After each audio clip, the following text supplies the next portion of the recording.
Starter Productions vous présente une histoire inspirante. Il y a deux types de personnes qui ne font pas long feu. L'ancien qui sous-estime l'intelligence du jeune et le jeune qui sous-estime l'expérience de l'ancien. Aujourd'hui, dans votre podcast Une histoire inspirante, on reçoit Kadiatou Kaba. Kadiatou Kaba, c'est une journaliste. C'est la plus jeune journaliste de l'histoire de la RTG à présenter le journal télévisé. Elle est aussi entrepreneuse et elle gère énormément de projets. Son parcours est très inspirant. Donc pour le découvrir, on se dit à tout de suite dans votre podcast Une histoire inspirante, le podcast où on vous raconte l'histoire de personnes inspirantes. Sur le chemin de la réussite, chaque individu rencontre des moments d'incertitude, de crainte, de difficulté, de moments de doute et de nuits sans sommeil.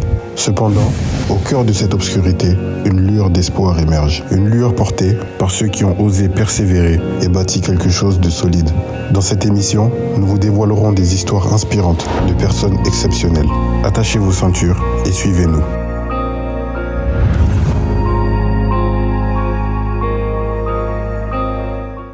Bonjour Kadiatou, comment est-ce que tu vas ? Je vais bien et toi ? Bienvenue dans ce podcast. Merci. J'aime beaucoup ce que tu fais, donc j'ai voulu t'inviter. Tu sais qu'on reçoit rarement des filles ici. Hein ? Et pourquoi ? Franchement, je sais pas. J'ai l'impression que les filles en Guinée, elles n'aiment pas trop se montrer, non ? Tout dépend, hein. Ça dépend de ce qu'on fait, de ce qu'on a envie de partager à l'opinion. Après, ça dépend de dans quel sens on se montre. Si c'est pour promouvoir ses actions, ses activités, je pense que c'est de bonne guerre. Ok. Bon, en général, en fait, moi, j'invite pas des gens que je connais pas. J'invite que des gens avec qui j'ai une certaine relation, avec qui je m'entends bien, tu vois. C'est pas gentil parce qu'il y a une discrimination. Non, mais c'est pas de ma faute. Mais regarde, si par exemple... parce que moi, j'ai l'impression qu'en fait, les filles et les hommes, dans le monde professionnel, ils se mélangent pas trop en Guinée.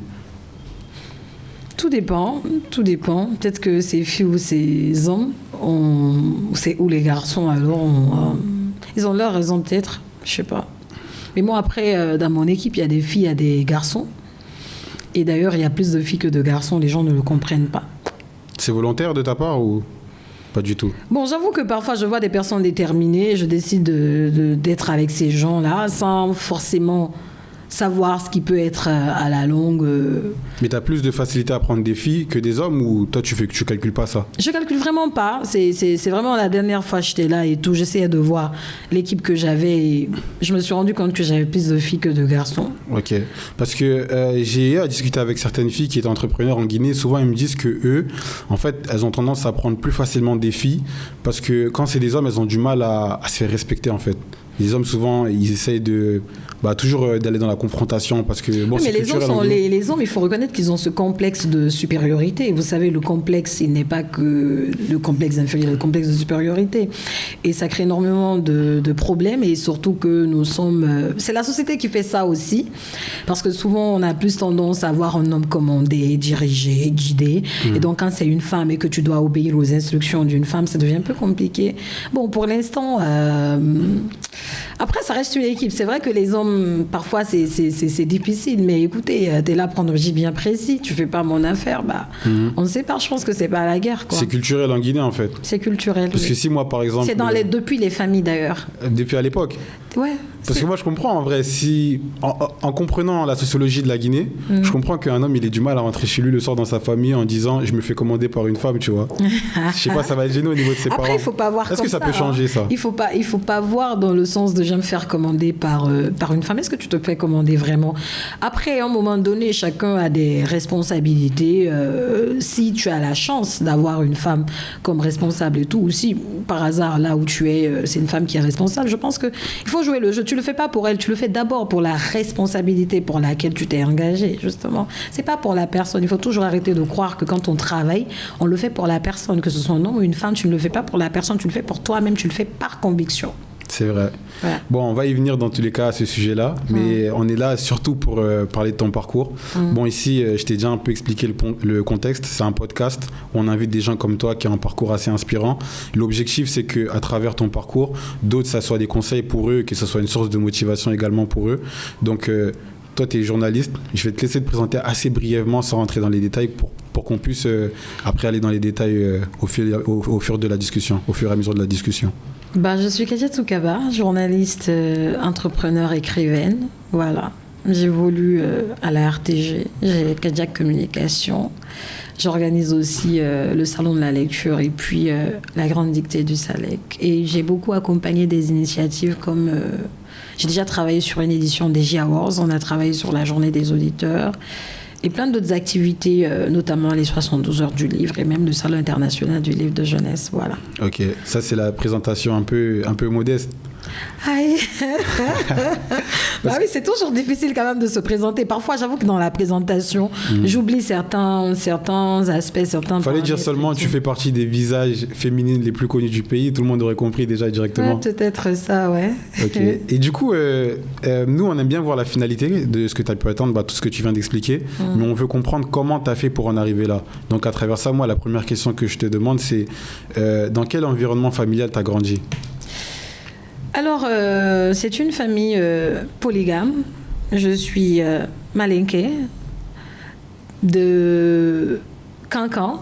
Ma mère est malinké également de Cancan. Et vous savez, souvent, quand on est malinké, quand on est originaire de Cancan, l'éducation est vraiment stricte. C'était une enfance vraiment ordinaire où tu es avec ton père, ta mère, tes frères, tes sœurs. Et à côté, en grandissant, tu as une belle-mère, voilà, qui est là, avec laquelle vous partagez la vie, qui commence à faire des enfants. Et moi, j'ai eu la chance quand même de bénéficier du soutien de mes parents, surtout de mon père, qui était très ambitieux comme moi, qui aimait me voir me lancer dans des aventures et qui était un soutien précieux à tout ce que je suis en train de devenir aujourd'hui. Quoique, malheureusement, lui n'a pas eu la chance de voir tout ça. Mais je veux dire, c'était pas du tout un environnement hostile. C'était vraiment un environnement qui me permettait de m'épanouir. L'école, la maison, la révision, voilà. Vous étiez beaucoup d'enfants ? On est 9 pour mon père et 3 pour ma mère. Toi, t'es au début ou à la fin ? Au milieu. Au milieu ? Ouais. Ok, en général... Je suis 5e. 5e, ok. Oui. Et chez ta mère, tu fais partie... Deuxième. Ouais. Est-ce que tu as eu à t'occuper très tôt de tes petits frères ou des gens ceux qui étaient après toi ? Non, pas vraiment. Pas vraiment, parce que moi, j'ai perdu mon père, j'avais 19 ans. J'étais très jeune, mais responsable quand même, vu que j'étais dans la vie... j'ai commencé à travailler quand j'avais 16 ans. Mais non, je pense que mon papa, il a suffisamment travaillé pour que même à son absence, qu'il y ait des actions qui puissent être bénéfiques à sa famille. Quoique maintenant, oui, ce que je peux faire pour la famille, pour les frères, pour les sœurs, je le fais. Mais je n'ai vraiment pas connu une situation du genre où il faut tout de suite en faire un souci. Voilà, non. Et tu as passé la majeure partie de ton enfance à Cancan ou à Conakry ? Non, je suis née à Conakry, j'ai grandi à Conakry. J'avoue que je ne connais pas trop Cancan. C'est mon papa qui est né à Cancan. Lui-même, il n'a pas trop vécu à Cancan. C'est quelqu'un qui aimait beaucoup l'aventure. Voilà, il a fait un peu d'aventure. Ma mère est originaire de Cancan, mais elle n'est pas non plus née à Cancan. Elle est née à Conakry. Mais j'avoue que depuis quelques années, je vais de temps en temps à Cancan pour savoir un tout petit peu ce que c'est, pour rencontrer la famille, connaître mes racines. Ça, c'est très important. Dans l'éducation des gens de Cancan, les gens de Cancan, ils sont durs. Très durs. Dans l'éducation. Absolument, très durs. On a des valeurs, on a des principes qu'il faut préserver, justement. Et moi, je pense que c'est ce qu'ils essayent de perpétuer de génération en génération. Et je pense que nous avons ce devoir moral, cette obligation, justement, de nous aligner. Et au début, forcément, quand on est enfant, on a envie de faire beaucoup de choses et on voit d'autres amis faire des choses. On se dit, mais si ces amis le font, pourquoi pas nous ? Mais c'est en grandissant, c'est en prenant conscience qu'on se rend compte qu'effectivement, ce que les parents font, c'est vraiment de bonne guerre, c'est pour nous. Parce qu'après, il y a des gens, rien que dans la présentation, quand tu dis « je suis Kadiatou Kaba », tout de suite, il y a le respect, il y a cette considération, il y a cette confiance. Parce que quand tu dis « je suis Kaba », on voit direct tout de suite tes racines, tes origines, d'où tu viens. Et une fois, j'ai dit à quelqu'un « je suis de Cancan », la personne me dit « Cancan où ?» J'ai dit Banankoroda. On dit mais toi tu es vraiment. Banankoro, c'est où il y a les trucs de diamants là. Non. Ah, Banankoroda, en fait à Cancan il y a 4 grandes portes. Da déjà ses portes. Tu es Djakanké, mais Da à Malinké ses portes. Donc il y a Kabada, il y a Dibida, il y a Banankoroda, il y a Salamaninda. Et ce sont les plus anciens quartiers et ce sont c'est vraiment l'histoire de la ville. tu es Kaba, c'est bien, mais quand tu viens de ces grandes portes-là aussi, c'est autre chose. Et donc, quand je dis que je viens de Banancorda, on me dit, ah non, toi, tu dois éviter vraiment certaines choses. Parce qu'en plus de venir de Cancan, d'où tu viens, ça te met une pression, oui. Ok. Et au niveau du parcours scolaire, toi, tu étais quel type d'élève? Écoute, moi, je dirais pas que je suis pas ce genre de personne qui va dire non, j'ai été... Parce qu'on a rencontré des gens qui disaient tout le temps, non, j'ai été... J'ai tout le temps été premier de ma classe, tout ça. Non, je dirais pas ça. Mais j'ai toujours été quand même parmi les 5 premiers. Il y a eu des moments où je me retrouvais hors des 5 premiers, mais j'étais toujours quand même parmi les 5 premiers. Et je me rappelle... 4e et 5e année, j'ai été 3 fois première. Voilà. Mais sur un parcours scolaire de près de 20 ans. Je ne peux pas dire que tout le temps. Moi, à la limite, c'était tout le temps 4e, quoi. 4e, parfois 3e. Mais quelques bien l'école? Fois. Oui, j'aimais bien l'école. J'ai toujours aimé les études. Pour moi, il fallait étudier. Voilà, il fallait étudier. J'ai compris tout de suite que la femme que j'ai envie de devenir, ça passe aussi par l'école. En fait, toi, très tôt, tu avais de grands objectifs. Et de grandes ambitions. Oui. C'est venu de quoi, ça? Je sais pas. Je suis née dans une famille modeste, mais une famille modeste qui se respecte, une famille modeste qui fait en sorte que les enfants n'envient pas les autres. Et au-delà, j'ai toujours aimé les belles choses, les bonnes choses, les grandes choses. Je voyais des gens autour de moi qui étaient... Tu grandis en faisant la part des choses dans la société. Tu sais, les gens qui s'affirment moins, ou tu vois la société, tu sais que tu es dans une société où pour te faire respecter, pour la considération, il faut que tu te battes, il y avait tellement de conditions réunies que tu te dis, pour y arriver, pour être ce que j'ai envie d'être. Pour être respecté, il faut avoir. Il faut avoir, c'est ça, il faut avoir. Et maintenant, tu te dis, il faut avoir ou il faut être? Avec l'expérience que tu as pu acquérir maintenant. Les deux, voilà. En plus d'avoir, il faut être aussi. Voilà. Parce qu'aujourd'hui, dans des initiatives, par exemple, dans lesquelles je me lance, contrairement à ce que beaucoup croiraient, ces initiatives me doivent tellement de choses que si toutes ces choses me revenaient personnellement, ça aurait été un autre niveau de vie différent de celui-là. Mais à un moment donné, quand tu commences à atteindre tes objectifs, tu ne penses plus qu'à toi, tu penses aussi à ce que tu peux apporter aux autres. Parce que finalement, c'est dans ça qu'on s'immortalise. La trace que tu veux laisser sur la planète. C'est ça, exactement. Les jalons posés, les actions posées, et c'est ça aussi, quoi. Mais j'ai toujours eu envie d'y arriver, de faire parler de moi, mais dans le bon sens vraiment, pas dans l'excès non plus. Et je ne voulais pas trop dépendre des gens non plus. Parce que, en fait, mon papa, par exemple, il nous a élevés de sorte que même lui, on ne partait pas vers lui vraiment pour lui demander quoi que ce soit. Il avait cette capacité d'anticipation. Quand on avait besoin de quelque chose, quand on avait envie de quelque chose, il était là, il ne nous laissait pas demander pour faire, il le faisait. Et ça fait que je me suis retrouvée dans un environnement où je ne suis pas habituée à demander. Et si tu grandis comme ça sera très difficile après. Ton père et ta mère, déjà, c'est chaud, à plus forte raison d'autres personnes. Donc, pour me passer de la demande, je savais qu'il fallait travailler pour ne pas que j'ai à demander. Quoi que je demande, mais par moments, quand je demande, c'est pas forcément pour des raisons qu'on pourrait croire et tout. C'est peut-être dans d'autres sens. Dans un autre cadre. Voilà, dans un autre cadre. Tu as commencé à travailler à quel âge? À 14 ans? J'avais 16 ans. 16 ans? Ouais. Et qu'est-ce qui t'a poussé à travailler aussi jeune? Bon, j'avoue que en 2014, j'avais 16 ans. Donc, c'est en 2014 que tout a commencé. Mais quand je dis travailler, tu vas en entreprise, tu travailles et puis voilà. Mais j'étais dans la vie associative pratiquement depuis 12-13 ans. Mais je préfère me passer de ça. Dans la presse, par exemple, j'ai commencé, j'avais 16 ans parce qu'il y avait Ebola. Et moi, je faisais la 12e année précisément. Et j'étais du genre à l'époque, vu que j'étais déjà dans la vie associative. 12e année en lycée, en Guinée, ça c'est le lycée, c'est ça? C'est le lycée, oui. C'est l'avant-dernière année du lycée, au fait. Okay. C'est l'avant-dernière année du lycée. Donc, j'étais déjà habituée à sortir le matin, rentrer le soir. Et quand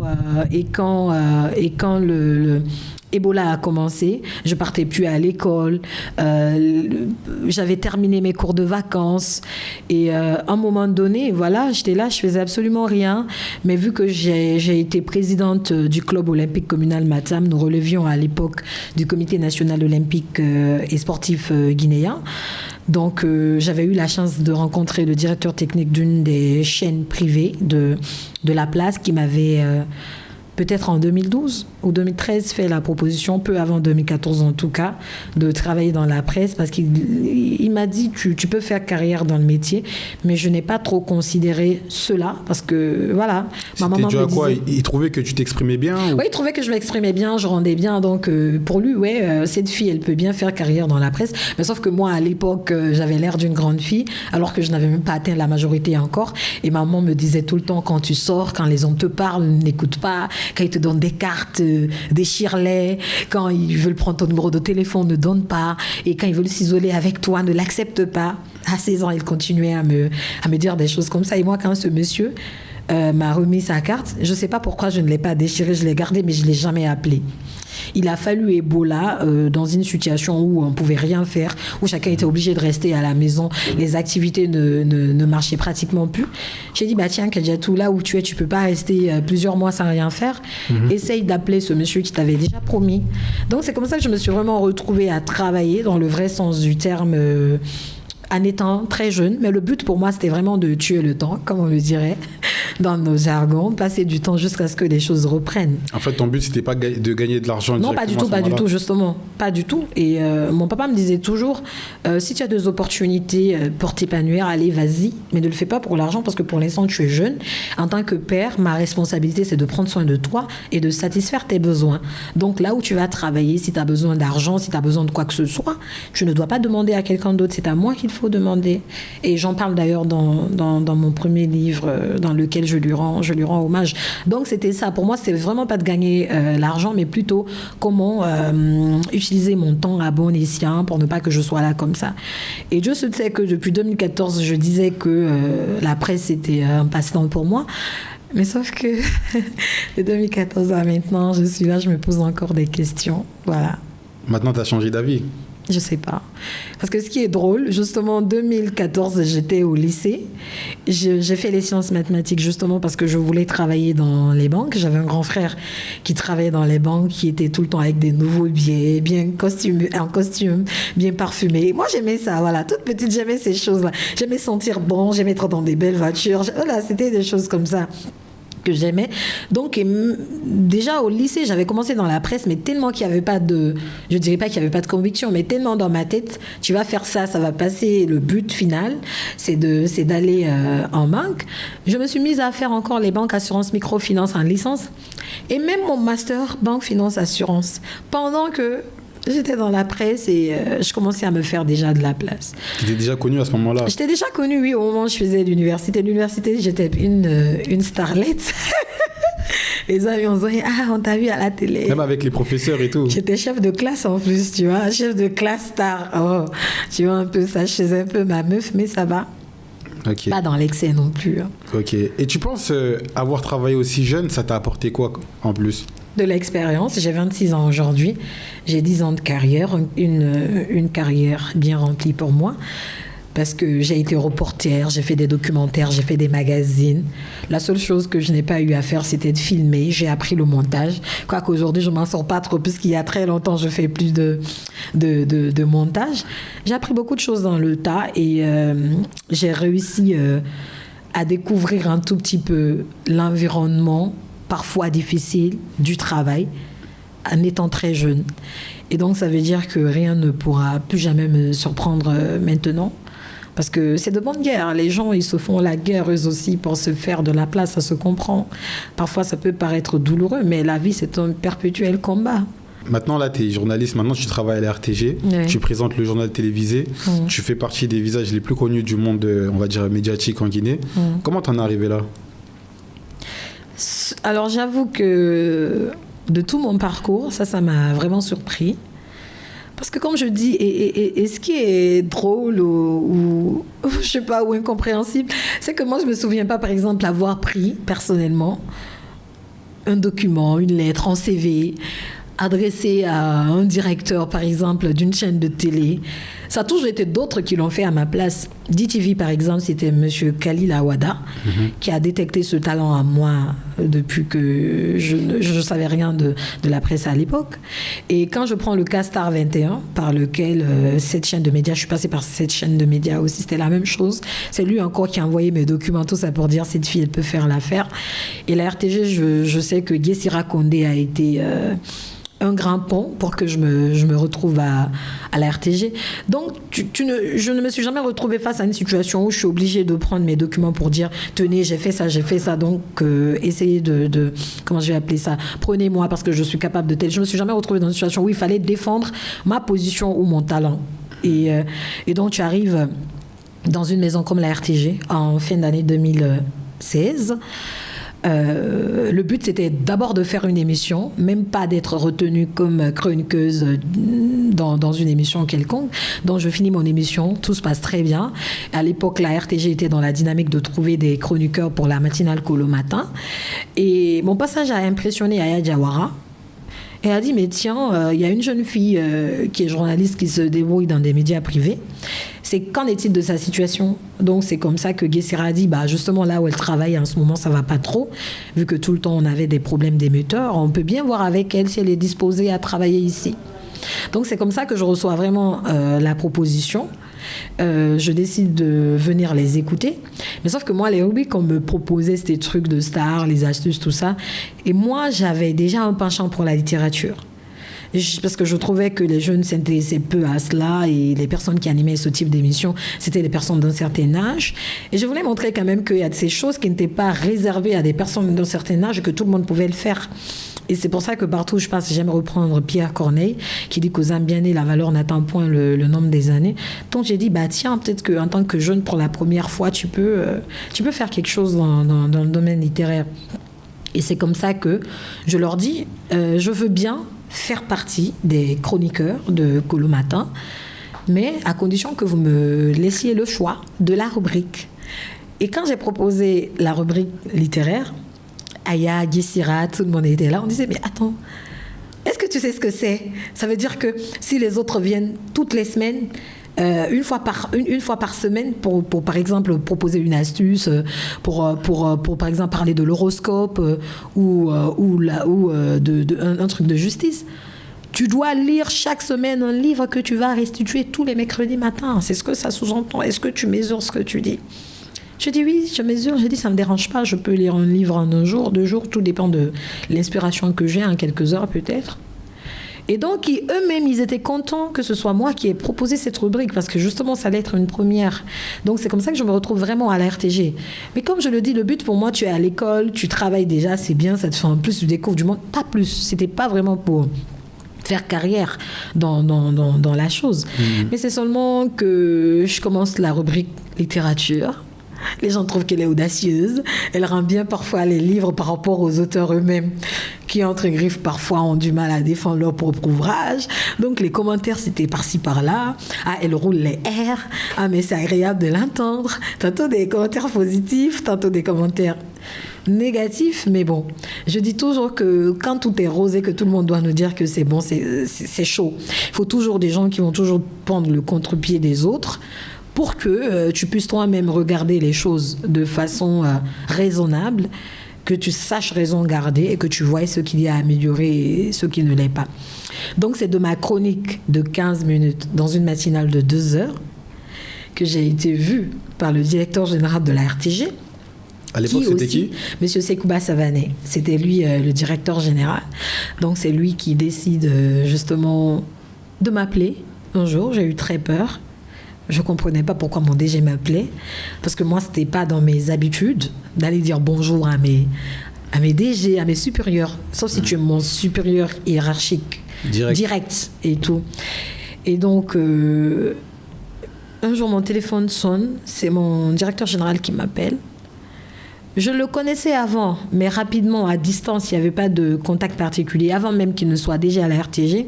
Et je me rappelle quand il est devenu DG, à la RTG aussi, on ne s'était vu qu'une seule fois, lors d'une grande rencontre, mais pas plus. Je n'avais même pas son numéro.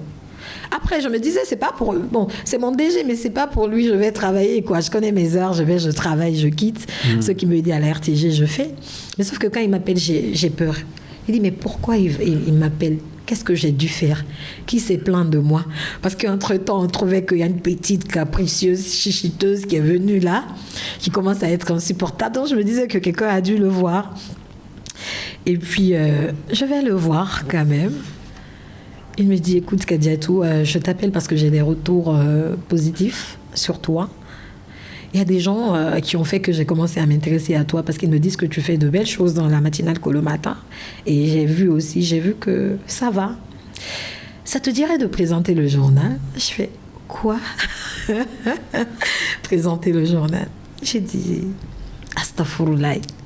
Moi, un journal, là où le président s'assoit, il regarde tous les soirs. Que Dieu m'en garde. J'ai dit, hey, le métier là, c'est accidentel, c'est pas ça mon métier. Il dit, calme-toi, pourquoi tu t'affoles ? Tu t'affoles pourquoi ? Je ne comprenais pas du tout. Il dit, mais ne t'affole pas. C'est parce que j'ai dû voir quelques vidéos aussi où tu présentais le journal pour une chaîne. Justement, puisque la RTG n'était pas une source de revenus pour moi, je commençais à mettre beaucoup d'années dans ce travail. À un moment donné, tous les jours, papa, maman, je disais, mais ils font déjà assez pour moi. Me laisser sortir le matin et venir quand même à une heure consensuelle. Parce que le principe, c'était que tu dépassais pas le crépuscule. Le crépuscule doit te trouver à la maison. Donc, tout ce que je faisais, ça devait être avant le crépuscule. Je dis, c'est déjà beaucoup. Maintenant, à un certain âge, je commençais à atteindre déjà la majorité, maintenant, 18 ans, 19 ans. À un moment donné, je ne peux pas continuer toujours à attendre la main. Donc, j'avais commencé à la RTG, mais vu que c'était vraiment pas une source de revenus pour moi, il fallait à côté trouver un travail parallèle, mais dans le même domaine. Mais sauf que j'aime essayer tout. Et quand Star 21 avait des soucis de présentateur, moi je leur ai dit, écoutez, je peux vous dépanner pour un temps. Je leur avais fait cette proposition. Mais eux, ils mettaient les trucs sur les réseaux sociaux. Je ne savais pas que le DG avait vu cela. Mais ça, il y avait à peine 3 mois que je le faisais et je n'aimais même pas me regarder parce que ça me plaisait pas. Donc le DG, il me dit, écoute, calme-toi, j'ai déjà vu une de tes vidéos, c'est pas mal du tout. Je pense que tu peux être une bonne présentatrice. Je lui dis, mais non, laissez comme ça. Je dis, de toutes les façons, moi, je ne vais pas continuer à être journaliste, j'ai d'autres ambitions, etc. Je lui explique. Il dit, tu peux arrêter de t'affoler un tout petit peu. C'est parce que j'ai décelé un truc en toi, je pense que ça peut le faire. Et je t'ai nullement dit que c'est là, je vais te prendre et puis je vais aller te mettre à l'antenne, non. On a un projet de rajeunissement, mais je pense que les téléspectateurs aujourd'hui ont besoin de figures jeunes qui puissent s'inspirer. En tout cas, on en a besoin. Je dis, bon d'accord, laissez-moi réfléchir. Je ne lui ai pas donné mon accord tout de suite. Mais plus tard, quand il m'a appelé, je lui ai donné mon accord, vu qu'il m'avait rassuré qu'il y a des personnes qui allaient être à nos côtés pour voir un tout petit peu si on allait pouvoir s'en sortir. Et on ne venait pas sur le journal de 20h tout de suite. Il fallait venir sur les éditions intermédiaires, 13h, 17h et 19h. Même ça, c'était chaud parce que c'est du direct. La RTG, on fait que du direct, sauf les éditions de 19h et puis les rediffusions du journal de 20h30. Donc le challenge, c'était à peu près pareil et il fallait relever le défi. Mais je ne m'y attendais pas du tout. C'est la dernière chose à laquelle je m'attendais vraiment. Vraiment. Je ne l'ai pas demandé, je ne l'ai pas cherché. Au contraire, quand on m'a proposé, j'ai refusé pour un premier temps. C'est vraiment... Parfois même, je me disais, mais pourquoi le DG, il insiste autant ? Je me posais cette question. Et je pense qu'avec le temps, je comprends beaucoup de choses par rapport à son choix à l'époque. Et lui, il justifiait cela par le fait que j'étais dans les livres et toute personne qui lit, c'est une personne pour lui qui est cultivée et qu'au journal, à la présentation, on a besoin d'une personne cultivée qui peut dégager ce petit truc à l'antenne. Bon, au début, c'était compliqué de dégager tout ça parce qu'il y a tellement de stress, de pression que... le seul objectif pour un premier temps, c'est comment d'abord honorer la confiance des personnes qui te font confiance et aussi comment relever le défi et comment montrer aux autres que les jeunes pouvaient. Parce que la RTG, la présentation, c'était presque un mystère qui était autour. Je pense quand même qu'à travers nous aujourd'hui, d'autres jeunes se disent que c'est bien possible. Qui peuvent le faire aussi. Qui peuvent le faire. Et en réalité, je pense que ça fait partie de mes motivations de tous les jours. De tous les jours. J'ai été ravie de savoir que depuis 1977, la création de la télé, j'ai été la plus jeune présentatrice de l'histoire du journal télévisé guinéen, à 21 ans.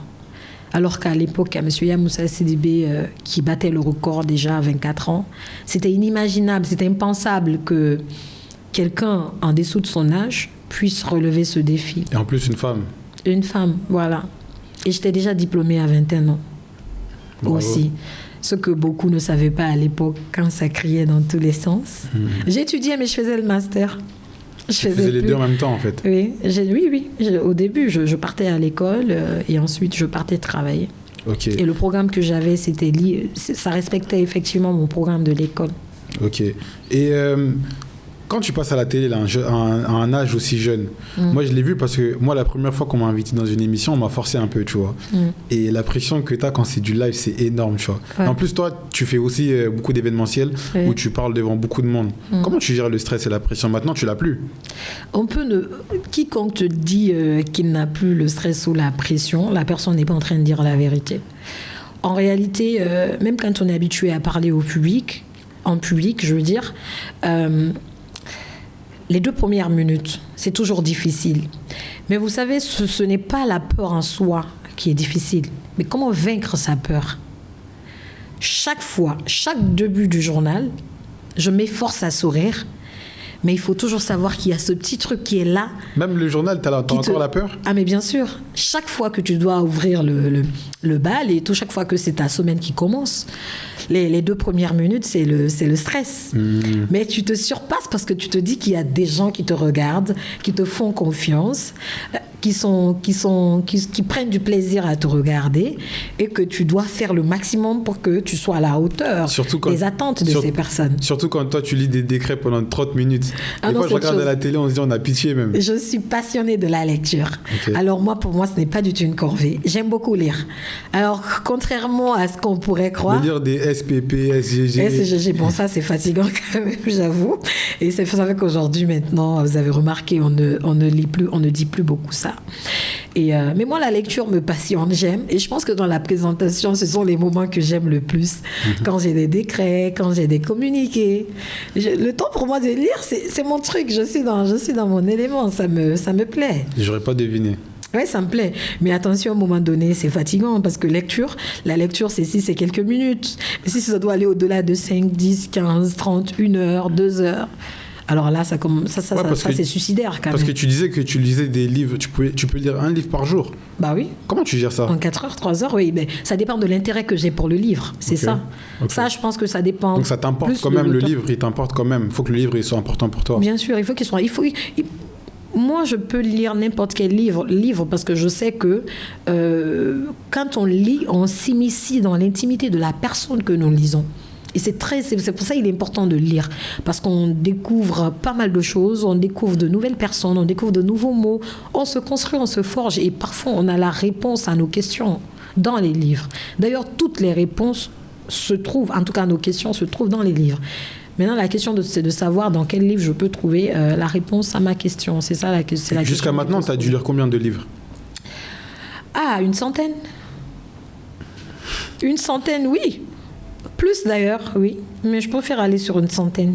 Okay. C'est quand même depuis 2015, 2014 que 2016 vraiment, en 2016, quand j'ai commencé le Salon des Arts, je lisais des livres, mais plus de livres d'auteurs guinéens. Puisque ma vocation principale, c'est comment faire en sorte qu'il y ait une certaine lumière autour de ces auteurs, en plus de leurs ouvrages et tout. Plus d'auteurs guinéens, 100 de livres. Ok. Oui. Et en gros, là, on a vu un peu, tu as commencé très tôt le journalisme, puis tu es devenu journaliste phare à l'RTG, puis après, tu es devenu entrepreneur. Pourquoi tu es devenu entrepreneur? Oui, parce que je dis toujours aux gens, pratiquez le métier par passion, ne pratiquez pas ce métier. Si vous voulez être riche, ne soyez pas journaliste, pas en Guinée en tout cas. Parce que c'est pas un domaine qui va vous... Ça, c'est un paradoxe de ouf, parce que tout le monde pense que les gens les plus riches, c'est les journalistes. Non, pas du tout. Journaliste, c'est vu comme un métier vraiment star en Guinée. Hein. Oui, mais ce sont des stars. Quoi qu'on dise, les journalistes sont des stars. Et surtout ceux qui animent des émissions, ceux qui passent au journal, ceux qui sont vus. Et même les invités qui arrivent, tu passes une fois sur le coup, le moment pendant la diffusion, t'es une star aussi, t'es vu. Donc oui, c'est ça le paradoxe. C'est ce qui est dommage, justement. Et moi, je me suis toujours dit que ça serait quand même un paradoxe que tout le monde me voie comme une référence, comme une star ou une vedette, et que derrière, tu dois galérer d'une certaine façon. Qu'est-ce que tu vas manger ? Tu te bats dans la circulation pour avoir un taxi. C'était trop de choses et je savais que pour sortir d'une situation comme ça, il fallait avoir d'autres activités à côté. Quoique ce n'est pas, bien sûr, ça c'est côté Kadiakcom, parce que Kadiakcom c'est une entreprise et le premier objectif d'une entreprise c'est comment maximiser les profits, minimiser le coût. Donc comment faire des gains, ça c'est côté Kadiak. Donc tu commences, tu te lances, tu as une entreprise, tu dis aux gens, bah écoutez, à côté de la journaliste que je suis, voici des activités que je développe, vous pouvez faire recours à mes services, etc. Tu vois, tu leur dis ça. Mais sauf que dans l'entrepreneuriat, il y a l'entrepreneuriat social aussi qui me passionne. C'est-à-dire au-delà même, parce que je me suis retrouvée parfois, au lieu de vendre mes services, des gens venaient me demander des choses, normalement qui doivent me rapporter de l'argent, et je me suis retrouvée à faire ça aussi gratuitement. J'ai dit, mais à quel moment tu vas t'en sortir ? J'ai dit, bah tiens, c'est pas grave, tu as déjà une image, il y a des personnes, il faut vendre comme il le faut, il y a d'autres, il faut juste leur donner ton image, vu que tu peux pas donner de l'argent aux gens pour l'instant, toi-même tu as tes propres besoins à satisfaire. Mais je parlais d'entrepreneuriat social plus par rapport au SALEC et à la grande dictée, parce que contrairement à ce que les gens y croient, tout l'argent que je gagne en tant que figure publique, presque tout est réorienté dans le SALEC, parce que le SALEC est un événement à but non lucratif. C'est vraiment un événement qui a pour objet d'apporter un plus au système éducatif guinéen, à travers le livre, à travers la lecture. Mais il faut que tu expliques c'est quoi le SALEC, sinon les gens ne vont pas comprendre. Bah, le SALEC, ça veut dire salon de la lecture. C'est un salon comme tout autre salon. Donc, ça veut dire qu'il y a des expositions, ventes, qu'il y a des panels, par moments des projections de films, quand ce sont des sujets sociaux, comme la migration irrégulière, comme les questions de violence, et même parfois même la dégradation de l'environnement, et puis, etc. Mais ce qui fait un peu la particularité du SALEC par rapport aux autres salons du livre ou de la lecture en Guinée, c'est que pendant le SALEC, ce sont les jeunes qui sont beaucoup plus mis en avant, c'est-à-dire qu'ils ont plus de créneaux. Ce sont eux, en réalité, qu'on vient écouter, pas ceux qui sont déjà arrivés. C'est vrai que pour des panels de haut niveau, il faut des personnes expérimentées. Ces personnes aussi ont leur place. Mais je veux dire, s'il y a 7 jours, peut-être 5 jours sur 7, ce sont ces jeunes qui prennent vraiment le monopole. Parce que si l'objectif, c'est de les amener à lire, à intégrer le livre dans leur quotidien, il faut leur donner de l'espace, la parole. Il faut mener des actions incitatives, qu'ils se reconnaissent dans nos actions et qu'on les mette au fait. Parce que ce que je ne voudrais pas, c'est justement faire comme un musulman qui va à la mosquée un vendredi, qui écoute l'imam prêcher par exemple, qui parle de l'adultère, qui dit que l'adultère c'est pas bon, sur le coup tu es ému. Peut-être le soir, tu t'abstiens, le lendemain ou le surlendemain, tu refais la même chose alors que l'imam a prêché. Donc, c'est ce que je voulais éviter en leur disant simplement, lisez parce que la lecture, c'est ci, c'est ça. Peut-être que sur le coup, ils vont être touchés, ils vont dire, d'accord, je vais lire. Il faut qu'il y ait des actions concrètes. En plus de leur dire de lire, on les met à la tâche, on les fait faire des choses pour qu'ils puissent l'intégrer dans leur quotidien et que les années à venir, on n'est plus à leur dire lisez. Parce que moi, le SALEC, pour moi, c'est pas un événement que j'ai envie de faire sur 50 ans ou sur 100 ans. C'est-à-dire, c'est un projet qui se veut assez concret, au bout de 10 ans, avec des résultats concrets, pour que je puisse passer à autre chose aussi. Enfin, le but, c'est que d'autres prennent le relais, surtout. Non, pas que d'autres prennent le relais forcément, mais ce pourquoi on est là, l'objectif, c'est que les jeunes lisent. Par exemple, sur 100 jeunes, même si 50 jeunes parviennent à lire, l'objectif pour nous serait atteint. Ok. C'est ça le but. Ok. En fait. Donc, c'est de l'entrepreneuriat social parce que tout est gratuit au SALEC, du début à la fin. Pourtant, on est avec des écoles, on peut faire payer les finales. Okay. C'est intéressant, c'est la compétition, ce sont des challenges. Mais après, on se dit non, c'est pas ça le but. Et même les stands, on offre des stands pendant le SALEC pour pouvoir permettre aux acteurs du secteur du livre de pouvoir trouver ce petit moment d'autonomie pendant l'événement. Et ce sont des gens pour lesquels nous faisons beaucoup de choses parce que nous nous battons à ce qu'il y ait des chèques livres à leur disposition. Et vous imaginez, en plus de leur donner des stands gratuitement, il y a des gens au sortir des 6-7 jours du Salek, ils ont jusqu'à 7 millions, 8 millions, étant donné que dans les librairies, dans la semaine, c'est très difficile de faire un tel chiffre d'affaires. Ok. Ouais. Donc en gros, ça c'est l'activité phare de ton entreprise. Absolument. Le Salek est à la dictée désormais qui accompagne le Salek. Qui va arriver. Oui. Et est-ce que le fait que tu sois connu, ça t'aide dans ton entreprise? Beaucoup. Non, dans mon entreprise, c'est autre chose. Hein. J'avoue que les gens ne viennent pas forcément parce que tu es connu. Et... Mais ça aide quand même, parce que moi je le vois même de mon côté maintenant, vu que les gens me reconnaissent dans la rue quand je vais négocier des sponsors, par exemple, quand tu arrives et que la personne elle te connaît déjà, ça aide. Ah oui, sponsoring toi, sponsoring par rapport à mes événements. Toi, quand tu vas négocier avec un sponsor et que c'est toi qui as lu le décret... Je souffre jusqu'à ce que je n'ai pas le numéro des premiers responsables, du DG ou du DGA et ainsi de suite. Mais regarde, attends. Toi, quand tu vas, je sais pas, démarcher un sponsor, alors que c'est toi qui as lu le décret de la personne qui a été nommée, forcément ça marque. Bah oui, mais justement, il y a des personnes, moi, qui me font des gestes que je n'ai jamais rencontrés pour avoir, par exemple, lu leur décret. Qui disent, ah ben tiens, j'ai tellement prié Dieu que ce soit toi qui lises mon décret, tu l'as lu, je t'admire beaucoup. Parfois, c'est par personne interposée même. Il y a des gens qui te font des gestes, tu ne les as jamais rencontrés. Hein. Tu entends juste leur nom, mais tu ne peux même pas... C'est-à-dire, vous vous rencontrez tout de suite. Et Dieu seul sait que justement, ce sont autant de choses qui aident dans ce que nous faisons aussi. Des gens qui peuvent te voir, qui t'offrent des habits, des colliers, des bijoux, parfois de l'argent. Et il y a tout ce qui aide. Parce que, franchement, il y a des gens... La générosité existe encore. Et moi, je me disais par moments que... aujourd'hui, il n'y a pas de générosité à 100%. Mais il y a 2 personnes qui m'ont vraiment marqué. Je tais leur nom, qui avaient fait pourtant des grands gestes pour moi, mais qui jusqu'ici, depuis... c'était en 2022, 2021, j'ai tout fait pour rencontrer ces gens-là. Je n'ai pas pu parce que je me disais, mais finalement, je vais vous rencontrer, je ne vais pas pouvoir vous reconnaître. Les gens me disaient, non, c'est pas grave, on l'a fait de bon cœur. Et quand j'y pense, je dis, waouh. Ils t'aident en fait au niveau de ton entreprise? Oui, au niveau de l'entreprise, au niveau de mes initiatives. En réalité, mes événements, ce ne sont pas les sponsors qui font mes événements.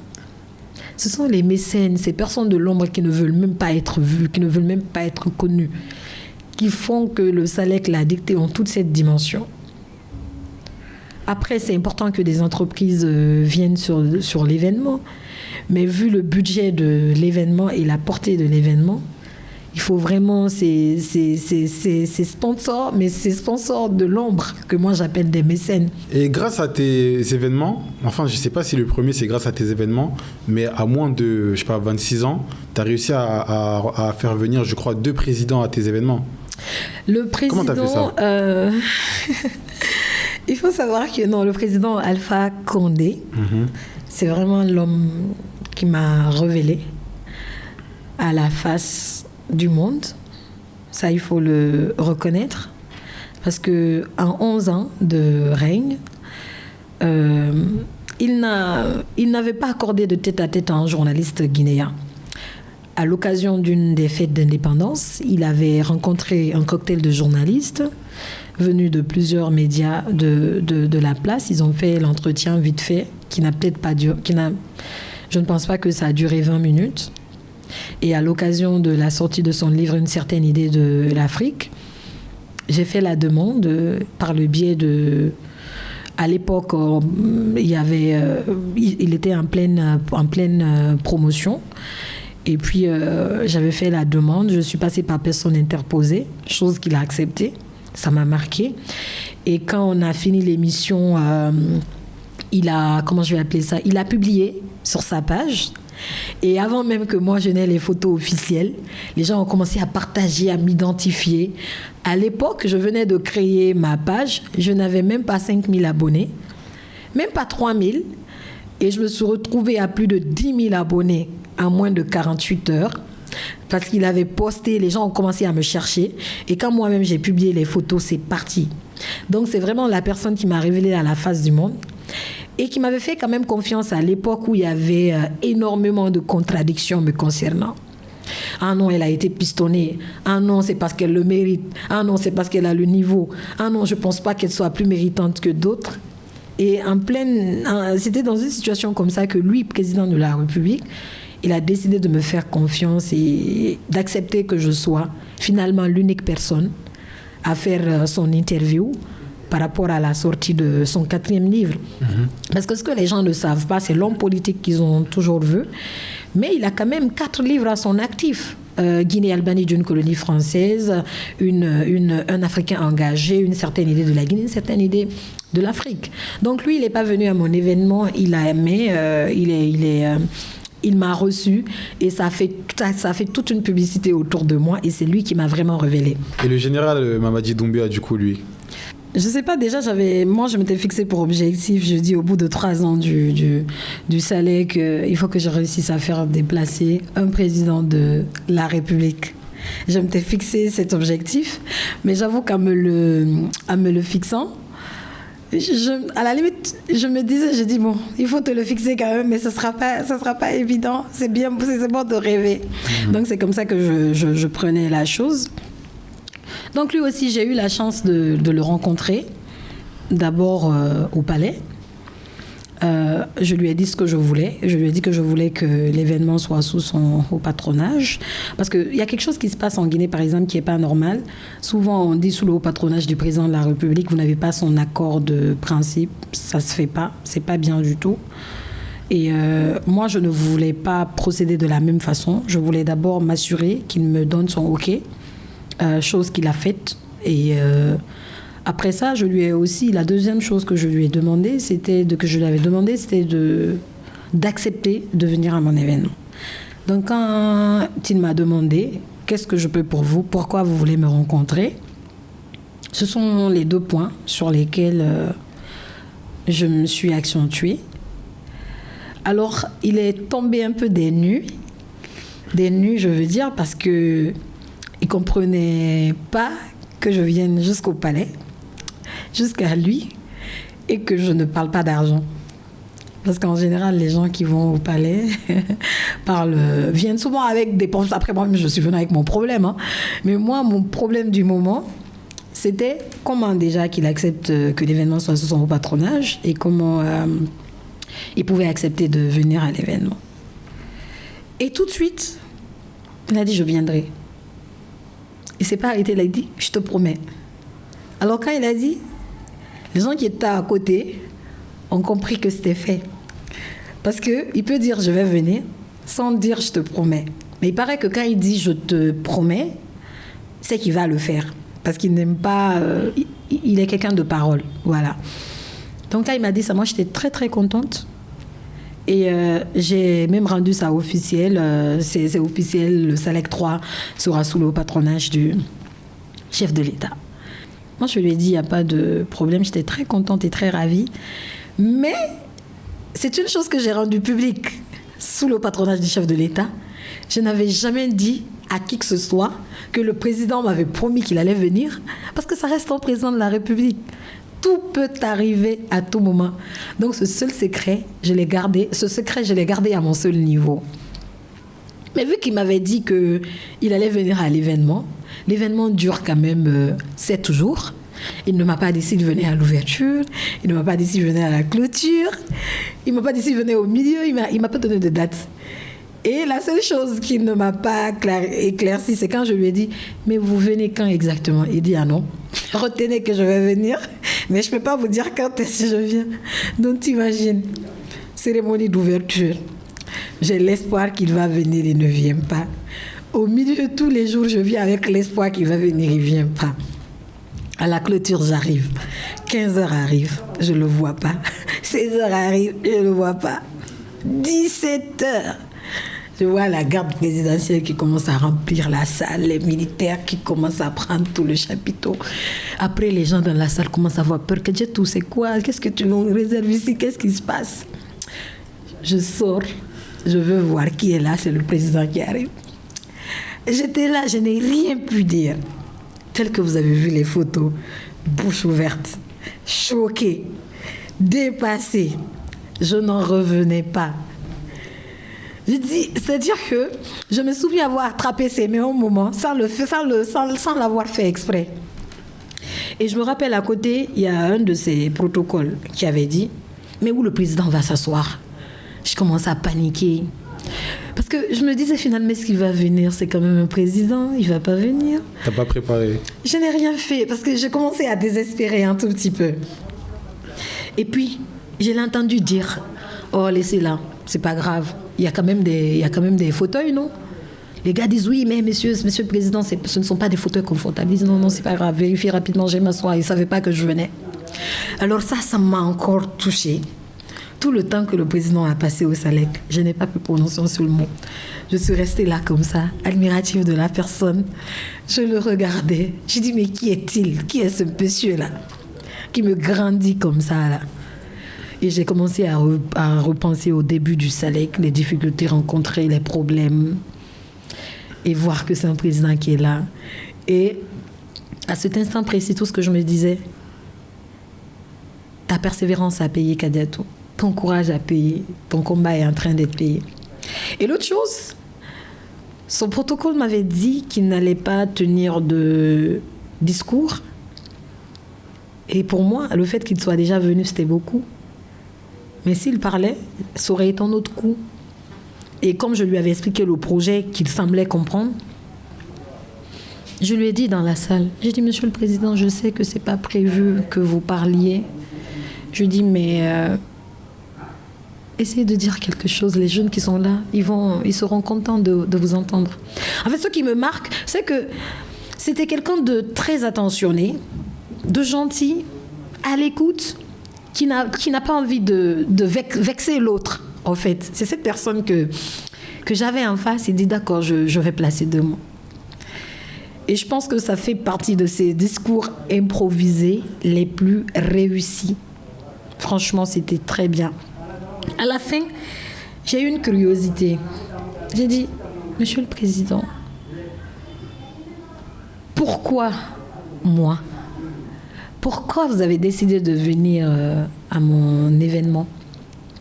Il a dit, je tenais simplement à respecter mon engagement vis-à-vis d'une citoyenne qui est en train de se battre aux côtés de l'État. Parce que ce que vous faites, c'est l'État qui doit le faire. Si vous avez décidé, l'État se doit de vous accompagner. C'est ma seule motivation. Je n'ai fait que respecter un engagement vis-à-vis d'une citoyenne. Voilà, c'est ça. Alors, en tout cas, bravo. J'ai une question que je voulais te poser. Quand tu es connu en Guinée, tu vois, quand tu sors dans la rue, les gens ils t'arrêtent, mais surtout, problème d'argent. Comment tu gères tes finances, toi, quand tu es connu en Guinée? C'est super dur. Partout où tu vas, les gens ils te demandent de l'argent. Ils te demandent de l'argent, mais je donne que quand je peux.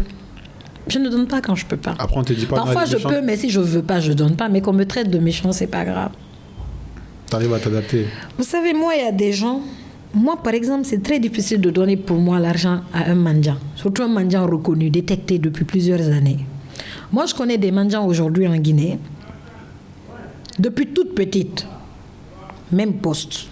Dans la rue. Si tu mendies pendant 1 année, tu peux te faire un petit fonds de commerce. Tu sors de la rue. Même si c'est même si c'est une activité, mais pourvu que tu travailles. Les mendiants n'aiment pas travailler. Parce que justement, tous les jours, ils trouvent des gens qui leur donnent de l'argent. Par exemple, tu vas voir un vendeur ambulant dont le capital ne dépasse même pas 100 000 francs ou 200 000 francs. Tu vois des femmes qui ont la banane sur la tête. Tu vois des jeunes qui ont parfois des bonbons, des biscuits. Parfois, même si je ne veux pas, je peux te donner 100 000, 150 000 ou 200 000. Parce que je sais que toi, si je te donne, ça sera un plus pour ton capital. Et tu vas faire quelque chose. Tu n'as pas une jambe amputée. Tu n'as pas un bras cassé. Tu n'es pas borgne. Moi, c'est difficile quand même de donner à de telles personnes. Bon, ça, c'est des mendiants. Hein. Il y a des mendiants aussi qui ne sont pas dans la rue. C'est peut-être de ces gens que tu parlais. Un peu. Ces mendiants qui ne sont pas dans la rue. Mais non, si je peux donner, si je vois que ce pourquoi tu viens me voir, c'est assez sensible, il y a l'urgence, et que je peux le faire, je le fais.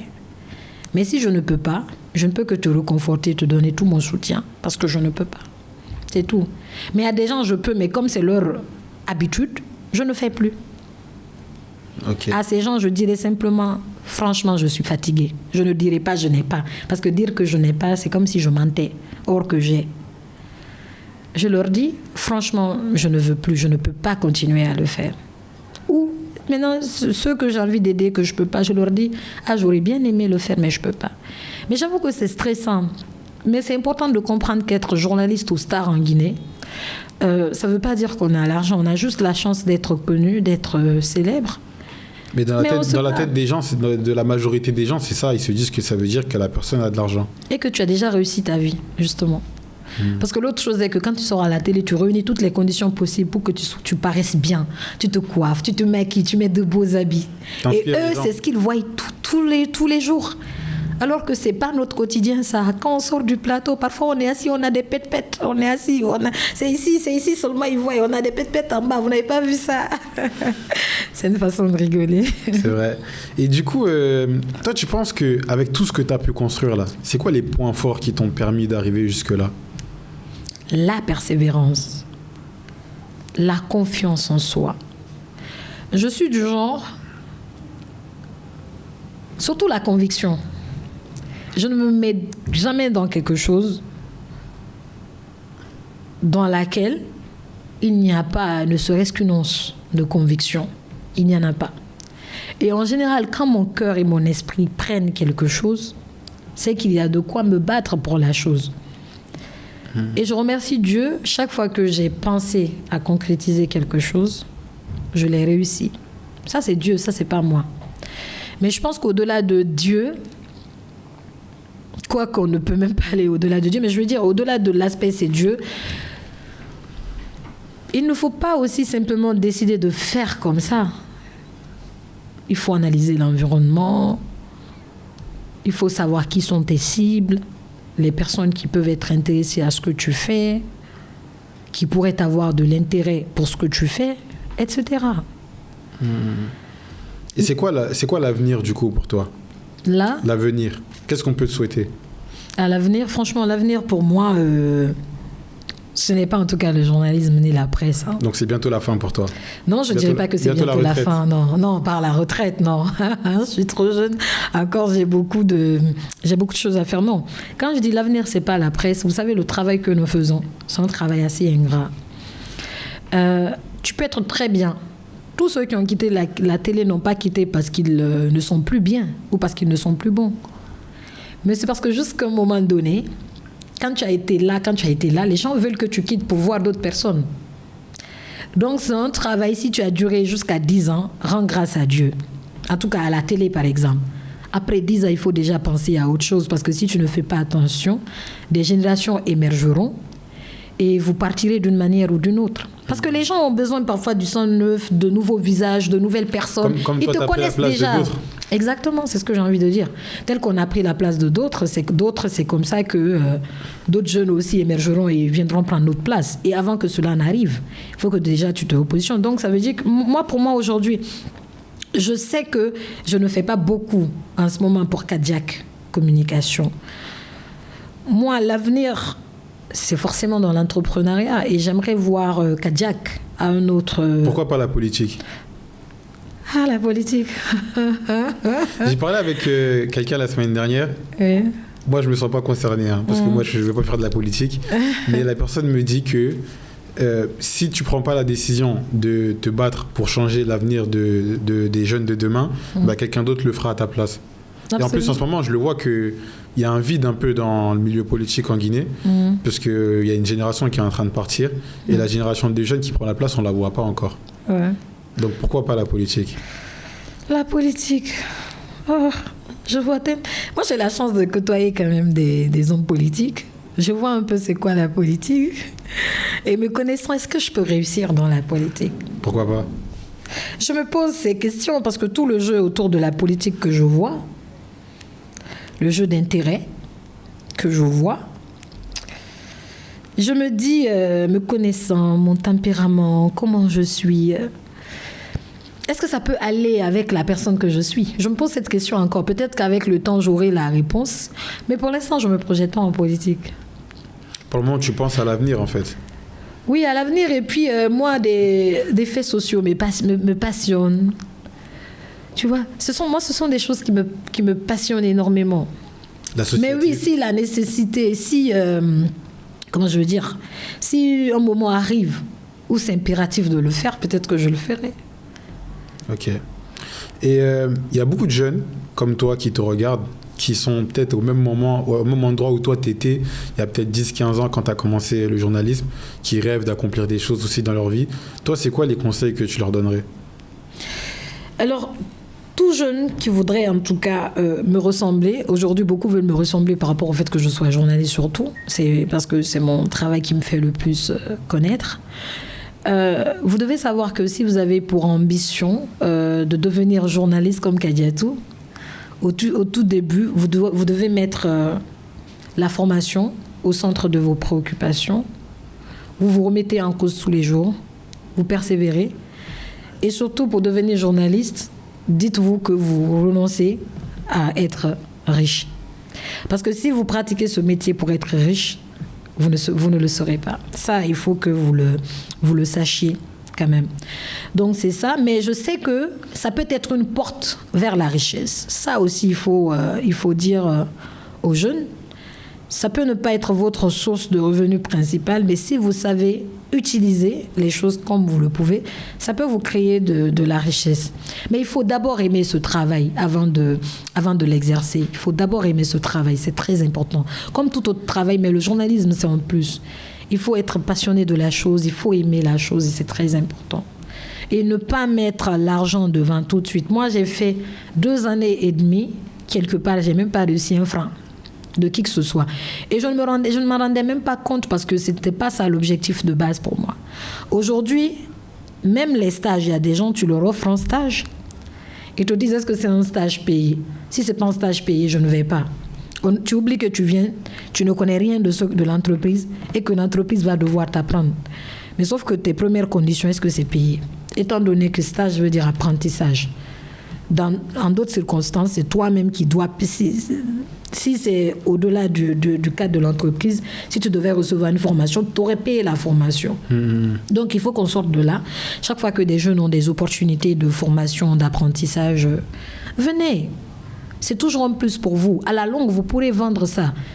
Si entre 2014-2016 jusqu'à presque 2017, moi, j'ai travaillé sans rien demander à qui que ce soit, et qu'aujourd'hui, je peux quand même remercier Dieu par rapport à beaucoup de choses et vendre même mes services, c'est parce qu'au début, j'ai accepté d'apprendre, de me soumettre à d'autres, de m'approcher des personnes qui m'inspiraient dans le milieu, pour que vraiment, je puisse être ce que je suis en train de devenir progressivement.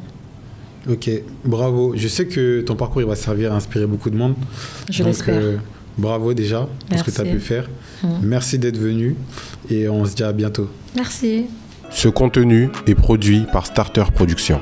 Bonjour, permettez-moi de prendre un instant pour aborder un sujet crucial. Je suis Bassekou Djabi, le fondateur de Starter Productions, une société spécialisée dans la production audiovisuelle, dévouée à amplifier votre communication. Que vous soyez une entreprise en quête de nouveaux clients ou une institution désireuse de promouvoir ses activités, nous sommes là pour vous accompagner. Si vous aspirez à aller plus loin, notre équipe de Shams Communication peut concevoir une stratégie sur mesure pour accroître votre visibilité et propulser vos activités. Enfin, pour immortaliser vos moments personnels mémorables tels que les mariages, Starter Events est à votre service. N'hésitez pas à nous contacter sur l'un de nos divers réseaux sociaux ou via WhatsApp au numéro suivant, le 00 224 627 94 25 59. Le 00 224 627 94 25 59.